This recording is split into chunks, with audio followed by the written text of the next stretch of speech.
Mobile sports betting is legal in the state of Ohio, and BetQL is here to help you make the most informed bets possible. See all of today's best bets by heading to BetQL.com, or you can download the BetQL app where you can claim your free 3-day trial today.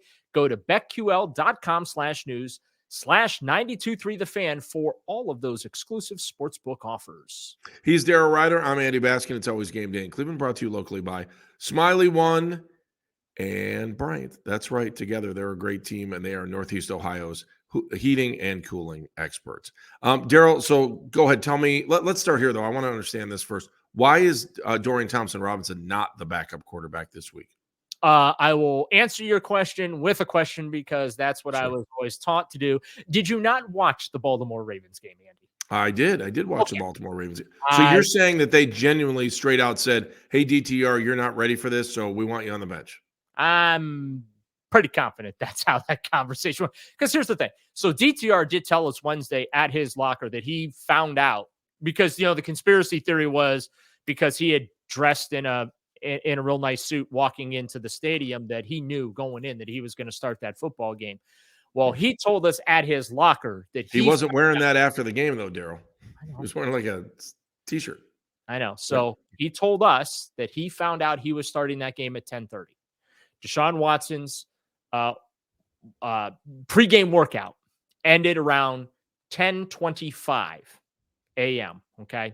He was out there for about 15, 20 minutes, spent more time talking to the trainer. We've been all through this, so I won't rehash it. Right.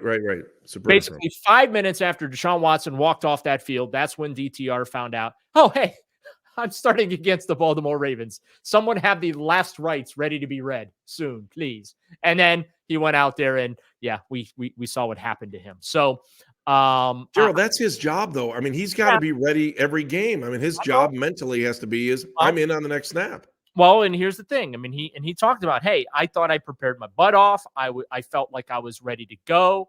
I felt the reps in practice went really well. Obviously, I can have some better timing with the receivers, and that's just something that's going to come with experience, et cetera, et cetera. But the reality is that he did not look like he was ready to go, right? And I'm not knocking him. It's just that's what the result was. And, you can it's okay that he wasn't ready for that moment. You know what I'm saying? Like that's just part of sports. But I think that they looked at the results of that Baltimore game and they're like, well, at least PJ Walker started a couple of games in his career. I mean, the numbers aren't all that great, but he's at least seen an NFL field. And San Francisco, like if we thought Baltimore was tough, right? And what they did to him and the volume of sacks and the 3 interceptions and the low completion percentage, like if we thought what the Ravens did to him was bad, what the 49ers are going to do to him is going to be like 10 times worse when you look at the 49ers on film. So at least we can say, hey, we're putting a veteran out there who has a little NFL experience to go against this really, really good defense, and maybe he can at least manage the game. Because let's be honest about it. What part of what you saw against the Ravens showed managing the game? Nothing. There was nothing that showed me that. But they were the ones that, I mean, this is on the front office. This is on the head coach.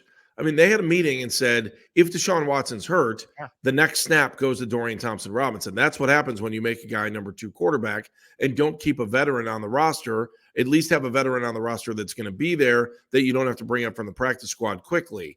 Guys that, the guys they let go. So, I mean, shame on the front office, shame on the coaching staff or whoever was in the conversation and said, you know what, let's bring this, because I think there was this fear that if they put him on the practice squad, somebody else was going to pick him up. 100%. Right? And look, I understand why they did what they did. Okay. But they rolled the dice to make him the number 2 quarterback. 100%. Like I totally get why they did what they did. Somebody was going to probably claim him based on the preseason that he had.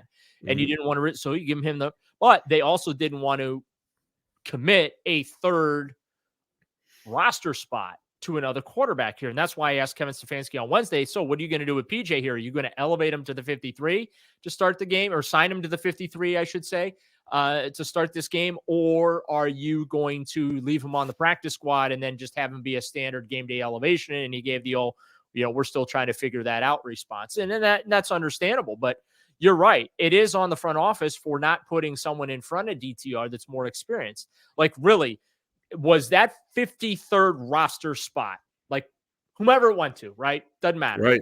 Immaterial, whoever that went to. But was that 53rd roster spot that they gave to some positional guy that's inactive every week more valuable to your team than maybe having a veteran quarterback or a number 3 vet on that active roster? I mean, you can say DTR is still your number 2 quarterback, but still have on the active roster a tangible, legitimate quarterback. But I'm guessing that veteran, not named PJ Walker, would want to be that number 2. I just think that they should have kept Josh Dobbs. I don't know that Ravens game would have, and we talked about this before, I don't know that the results of that Ravens game would have been much better with Josh Dobbs at quarterback. But I don't think that they would have scored just 3 points. I think the offense would have at least looked competent. The Browns would have at least looked competitive. They probably still wouldn't have won the game, but that's kind of what, like, they had no chance to win that game. And that's what you want. You want a tangible opportunity to be able to win the football game. And right now, as we're having this conversation, and I'm taking a lot of heat because I'm always negative and I'm a hater, this, that, and the other. But I'm just telling you what I see and what I think and how I feel about the situation. I don't think they have a snowball's chance in hell to beat the 49ers with a backup quarterback right now, because the 49ers, they're not just beating people. They're kicking the crap out of people this year. They're winning games by an average of 19, 20 points per game. I think the big question for them, Daryl, it's not like they're winning games by 2-3 points. They're kicking late field goals, things like that. They're annihilating people. Their defense is dominating people. Their offense is scoring 30+ points a game, right? So I think the big question for them is, can they run the table? Yeah. Dante Whitner said that on the afternoon show earlier this week. He goes, I think they can run the table. Yeah. Now, they do have the Eagles later this season, which will be an interesting game. You know what? I think they'll lose 1 or 2 games. I don't think that they'll run a table, just because the NFL, it's so hard week in and week out, right? It really is. So I'm not going to say they're going to run the table, but they were my preseason Super Bowl pick. Everyone was, yelling and screaming, what you're talking about? Philadelphia Eagles going back. I was like, I'm telling you, San Francisco is going to be the team to watch in the NFC. And guess what? Right now, the 49ers, they are not only the team to watch in the NFC right now, they're the most dominating team in the NFL right now. Now, Daryl, you need to stop the podcast right now for everyone that's watching on YouTube and pat yourself on the back. Congratulations. Get that well done. Well done. You should be proud of yourself. Call your family. I think I just bruised my rotator cuff by doing that. Oh, you're done. See ya. 2 to 6 weeks, right?